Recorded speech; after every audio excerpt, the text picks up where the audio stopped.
Hey, it's me again. Today's video is one that I am always excited to record because today we are going to be doing version 4 of the ladder tier list. For those of you that are new or for those of you that don't know what this is about, this is basically a tier list where I tell you guys the best and worst cards that you guys want to use on the ladder for the particular season that this video is being recorded in. So of course, with it being season 11, I am bringing you guys the season 11 ladder tier list. Now the reason I waited a week to do this ladder tier list is because I wanted to let the balance changes sit and just let them take effect, so that way I have enough data to actually make this ladder tier list, so that way it would be different from previous metas. And also, considering that this is a purely ladder tier list, no stats from grand challenges will be taken into account. So this particular tier list may look different from a bunch of other tier lists because this tier list is purely ladder, while other tier lists may take all game modes into account. Also, if you have watched the previous ladder tier list, this ladder tier list is going to be different from the previous ones because I have 2 new additions. So on this tier list, there are going to be 2 new additions. You may see a green dot, you may also see a red dot attached to certain cards. So basically what the green dot is, it is what I like to call a wild card. As in, even though the stats for these cards may not totally be there, these would be cards that I highly recommend you guys using because they are surging in the meta due to other circumstances like other cards being nerfed, or they're just really solid cards that I think you should use. Now what the red dot means is this is what I actually like to call a joker card. And what this means is that a lot of people may use these cards, and even though a lot of people use these cards, the card may just simply not be that good. So I recommend you guys not using these joker cards. So with all the new stuff and the intro out of the way, let's go ahead and get into the tier list.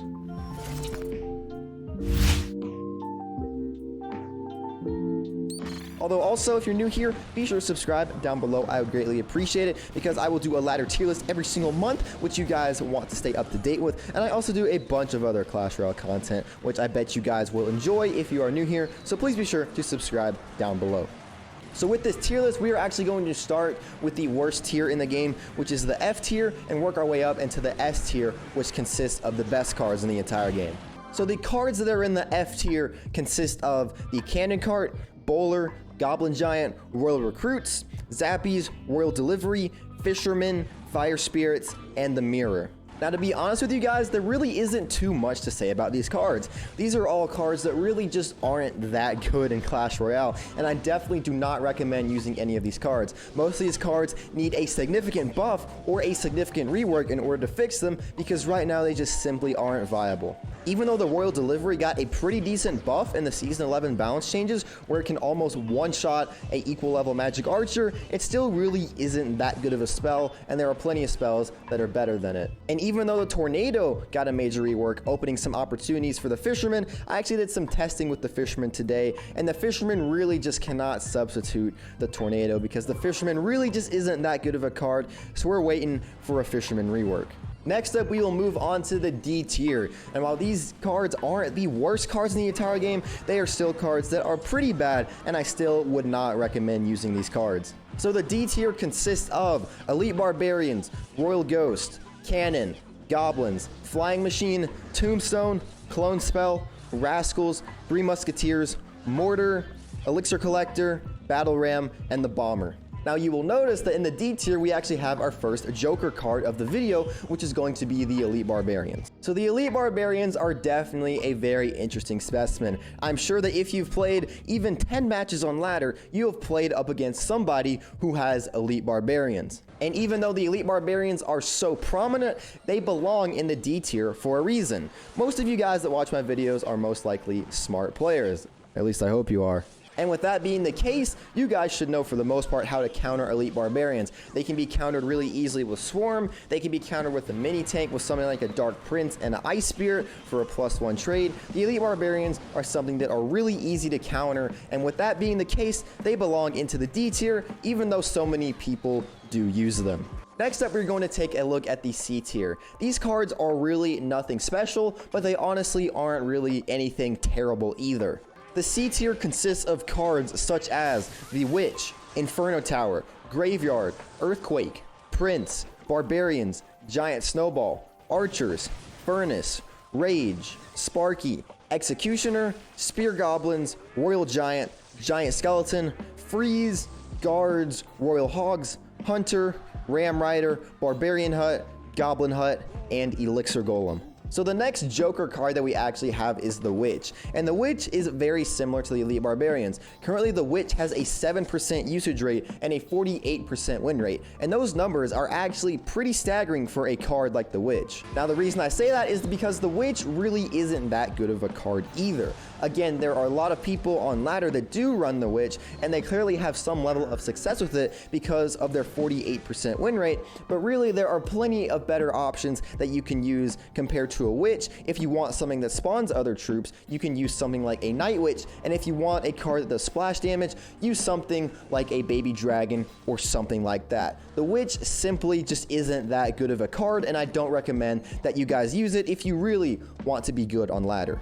And now we actually have our first wild card of the video, which is going to be the Ram Rider. I feel like the Ram Rider is simply one of the most underrated cards in Clash Royale. Currently it is the same win rate as the Witch with a 48% win rate, but it only has a 3% usage rate, which in my opinion is really surprising. The Ram Rider is definitely a very solid card in Clash Royale, and it fits into a lot of different archetypes, including Bridge Spam and P.E.K.K.A. Bridge Spam. Well, I guess P.E.K.K.A. Bridge Spam is really a variation on Bridge Spam, but you guys get the idea. So if you guys actually have the Ram Rider leveled up to a point where you can use it on ladder competitively, it is something I would definitely recommend you using, because you could definitely catch a lot of your opponents off guard, considering that not a lot of people use it, and you can have a lot of success with it if you play the Ram Rider correctly. Next up, we are on to the B tier, and these cards are definitely solid in Clash Royale, but they are not the cream of the crop like the S and the A tier, but they are still overall very solid cards.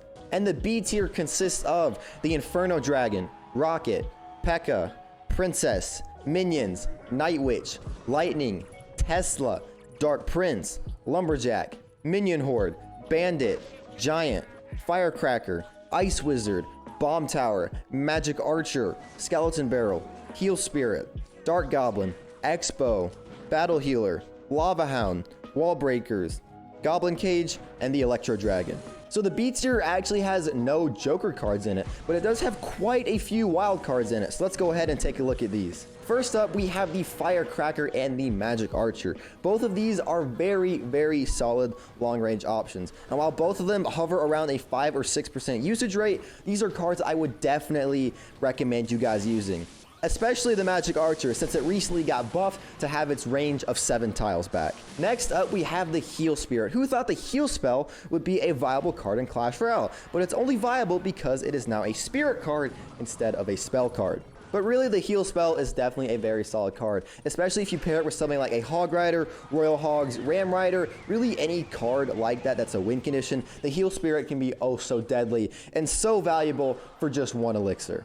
Then we have the Dark Goblin. Bait has been a pretty prominent archetype for the past couple of metas, and with Bait, the Dark Goblin has risen in popularity. And again, its stats on ladder don't totally show that, but the Dark Goblin is definitely a very solid card, and similar to the Firecracker and the Magic Archer, they are very solid long-range options. And next up, guys, we have the dirty old Expo. Although, even though the Expo is a very dirty card, this is a card that I 100% recommend you guys taking advantage of. In these past balance changes, we had nerfs to the Furnace, to the Barbarian Hut, and to the Goblin Hut. And with those 3 buildings being nerfed, along with the Earthquake spell, all of those being pretty decent counters to Expo, I 100% recommend that you capitalize and use Expo on ladder.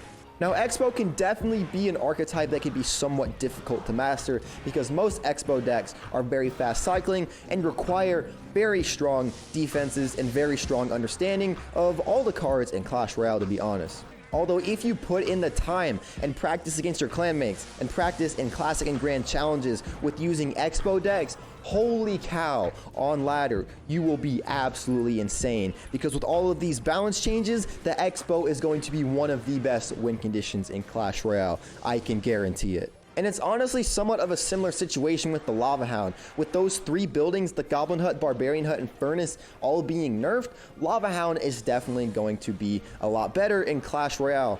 And then we have the Goblin Cage. So the Goblin Cage actually got a buff, so that way the Goblin Brawler does 6% more damage. And with this being the case, and with all of the other spawners in Clash Royale getting nerfed, the Goblin Cage is definitely going to be one of the best buildings in the entire game. So if you have your Goblin Goblin Cage leveled up. I know not a lot of people do because not a lot of people have invested in the card. I recommend that you level up your Goblin Cage because this is definitely going to be a really good building. It works really well against Hog Riders and in graveyard decks, especially when that Goblin Brawler comes up, it can work as great counter push potential. The next tier we're going to be looking at is the A tier, and these cards are definitely very good in Clash Royale, but they are just one step below those cards in the S tier. So the A tier consists of the Wizard, Tornado, Goblin Gang, Skeleton Army, Skeletons, Electro Wizard, Mega Knight, Mega Minion, Balloon, Goblin Barrel, Ice Spirit, Ice Golem,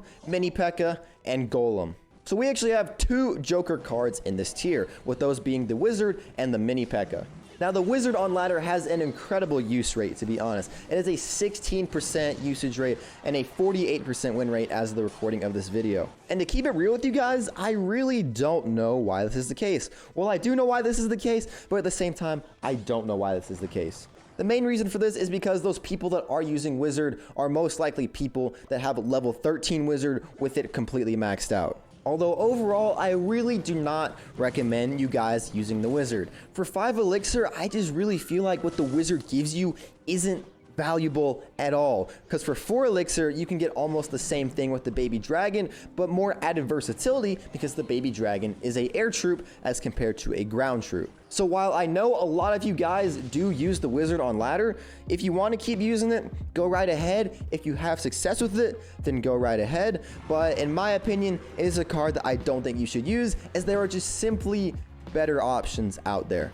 And the other Joker card in this A tier is going to be the Mini P.E.K.K.A. So the Mini P.E.K.K.A, as you guys know, just got a nerf in the Season 11 balance changes as well, where its sword range was reduced from medium all the way down to short. And even though this is the case after a week of the balance changes, the Mini P.E.K.K.A still has a 20% usage rate, which means 1 in 5 decks is still using the Mini P.E.K.K.A in Clash Royale, which is pretty crazy to me, although I actually am one of those people, so yeah. But overall, my thoughts on the Mini P.E.K.K.A. The Mini P.E.K.K.A really isn't that bad of a card. I just don't think it is justified by that 20% usage rate. And especially since it got nerfed and it can't really kill a Hog Rider anymore before it gets to the tower, I just honestly can't see how the Mini P.E.K.K.A still has a 20% usage rate. But again, kind of like the Wizard, you want to keep using it, you keep having success with it, then go ahead and by all means use it. Just my advice, I wouldn't use it anymore. And we also have 2 wild cards in the A tier, with those being the Balloon and the Golem. Now the Balloon is a wild card because the Balloon has slowly been going up in usage rate, and the main reason for that is because of the balance to the Tornado. The balance to the Tornado really allows the Balloon to shine more. So while not a lot of people have been taking advantage of this indirect buff to the Balloon yet, I would 100% recommend it because the Tornado was a pretty decent counter to the Balloon if you paired it with another card, say like a Mega Minion or something like that. And with the Tornado, for the most part, being out of the picture, even though it's still in the A tier and still a decent card, I would still recommend using the Balloon. And then, of course, we have the Golem. Now, the Golem benefits in a lot of different ways. It benefits from the nerfs to the spawners, which are the Furnace, Goblin Hut, and Barbarian Hut again, and also because of the rework to the Tornado.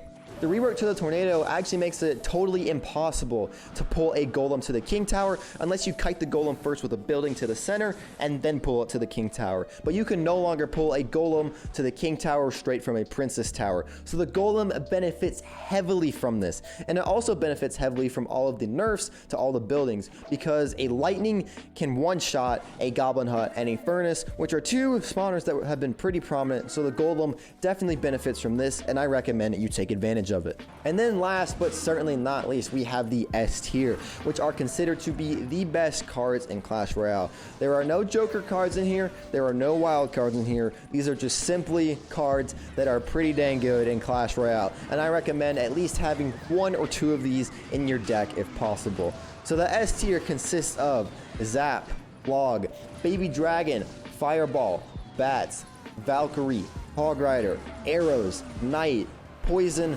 Musketeer, Miner, and Barbarian Barrel. There is actually 1 card in here that I would like to touch on, and that is the Baby Dragon. So the Baby Dragon did get nerfed as well. I believe it got a 8% hit point reduction. And even though this is the case, that really isn't that big of a change in order to stop the Baby Dragon from doing what it does best, and that is being an absolute beast, doing splash damage, being an air troop, and just absolutely balling out. So yeah, guys, that is going to actually wrap it up for Season 11's ladder tier list. I hope you guys liked the different changes, with those being the wild card and the Joker editions. Let me know what you guys think about those in the pinned comment down below. I'll have a comment there where you guys can reply and give me your feedback about whether or not you like it. I thought it was a cool addition, but I want to know what you guys think as well. So if you did enjoy this tier list, please be sure to leave a like down below. I would greatly appreciate it. Your feedback definitely means a lot. And leaving a like is definitely one way where you can leave me some feedback, or dislike it if you didn't like the video. That's another way to give me some feedback. And also, if you're new here, you like Clash Royale, then please be sure to subscribe. I'd greatly appreciate it. And also, if you like Brawl Stars, then be sure to subscribe, because I'm starting to do one Brawl Stars video per week, along with all of the other Clash Royale content that I do. So if you like any of that, please be sure to subscribe. I'd greatly appreciate it. But anyway, guys, this is SolarFury signing off. Peace out, guys. Have a nice day, and good luck on ladder in Season 11.